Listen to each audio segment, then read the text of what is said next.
Presented by ChargebackGurus.com. Account takeover fraud protection.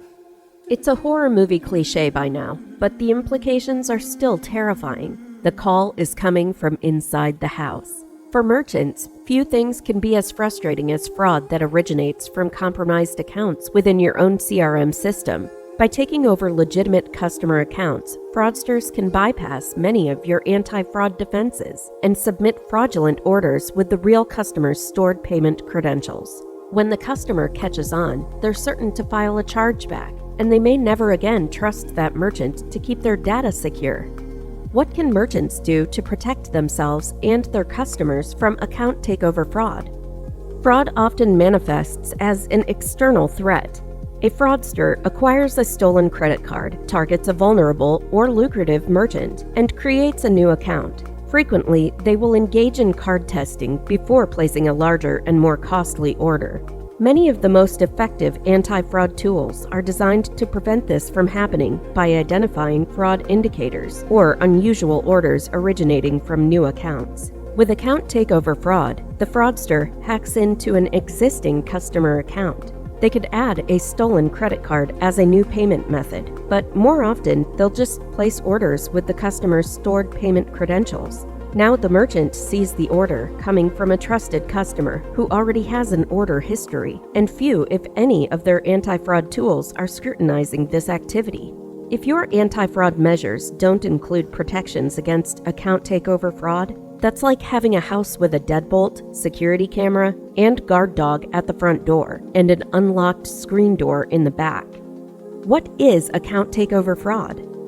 To commit account takeover fraud, all a fraudster needs is the means to access a legitimate customer's account on an e-commerce site. Usually, this only requires a username and password. Usernames can be easy to find or guess. Many sites make email addresses the customer's default username, so the real challenge for the fraudster is to obtain a valid password for a known account. There are endless ways for a fraudster to figure out somebody's password. Phishing attacks and social engineering methods are commonly used for this purpose. However, most serious account takeover fraudsters employ one or both of the following tactics. Credential stuffing. E-commerce is a big part of our lives now, and that means that the typical digital consumer has several or even dozens of different account login and password combinations to keep track of. Many consumers give up on best security practices and choose login credentials they can easily remember, which means they reuse a lot of the same usernames and passwords for different sites. This is great news for fraudsters, who can often gain access to multiple accounts if they can find one working set of credentials. Credential stuff refers to the practice of trying out a set of known credentials on multiple e-commerce sites, often with the help of automated bots. Credential cracking. The other significant method, credential cracking, is also commonly referred to as brute force attacking. This involves trying to guess the correct password to an account by making multiple login attempts with a different password each time. The key difference between credential stuffing and credential cracking is that the former takes a valid set of credentials and tries to guess which sites they can be used to access. The latter takes a specific target and tries to guess what password will work on it. Credential cracking bots may use lists of dictionary words, previously stolen passwords, commonly used passwords, or other data sources to inform their password guesses. Once the fraudster is inside the hacked customer account, there are various ways they can exploit it for personal gain, depending on the nature of the site.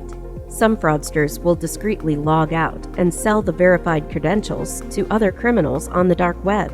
Others will change the customer's shipping address and place orders for things they can keep or resell. How can I prevent account takeover fraud? Unfortunately for merchants, you can see from the takeover methods discussed above that the biggest point of vulnerability for account takeover fraud is the customers themselves. Complex passwords can be hard to keep track of, and while customers might use strong passwords for their online bank accounts and email, they're likely to go for something simple and easy to remember when they're signing up to place a quick order with an e-commerce site.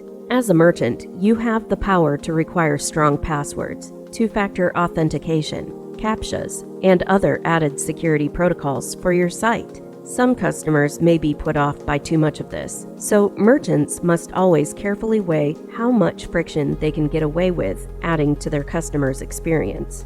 Just remember, when a customer becomes a victim of account takeover fraud, there's almost always a part of them that will be angry with the merchant for not doing a better job of protecting them, even if their password was password1234. You have to be realistic about the damage that fraud can potentially do, not just to your revenue, but to your reputation.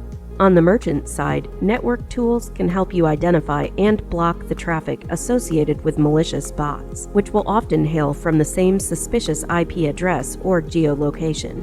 The telltale signs of account takeover attempts aren't that hard to spot. You'll typically see lots of failed login attempts with both stuffing and cracking attacks, and password or shipping address changes often follow a successful attack. By monitoring your network and order activity, you can establish processes to investigate and respond to account takeover fraud. Conclusion: when a customer comes to you with claims of account takeover fraud, you have an opportunity to refund the fraudulent order and work with the customer to restore the integrity of their account and regain their trust. While merchants should verify these claims by examining network traffic and access logs, the last thing you want to do is stonewall them until they go to their bank to demand a chargeback. Defending against account takeover fraud can take more time and attention that many business merchants have, but security experts like the team at Chargeback Gurus can help you implement monitoring and response procedures as part of developing an overarching strategy of fraud and chargeback prevention. To learn more, visit chargebackgurus.com.